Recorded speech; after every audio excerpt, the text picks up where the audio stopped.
মেয়ের মধ্যেই না এই ন্যাকটা সবসময় আপনি দেখতে পারবেন। হ্যাঁ, অনেকের হয়তো থাকে না, কিন্তু বেশিরভাগ শতাংশ মেয়ের মধ্যে কিন্তু এই ন্যাকটা থাকে।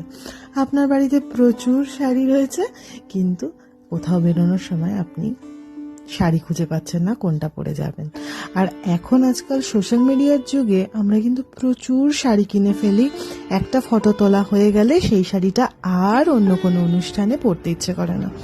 আমারও কিন্তু এই বিষয়টা ছিল, বাট এখন অনেকটা কমেছে। অ্যাকচুয়ালি বলতে পারেন বাবা মা হাজবেন্ড সবাই মিলে বলে যে এই বিষয়গুলোতে এতটা ইনভেস্ট করার দরকার না।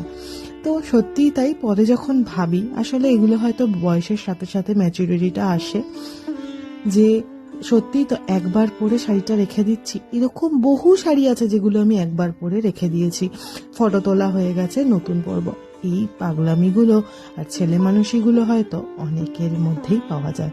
যাই হোক, কথা বলতে বলতে আমরা অলমোস্ট কিন্তু আনপ্যাকিং করে নিয়েছি। আজকের আমার এই শাড়ির গল্পটা আমার নয়, এটা আমার ননদের।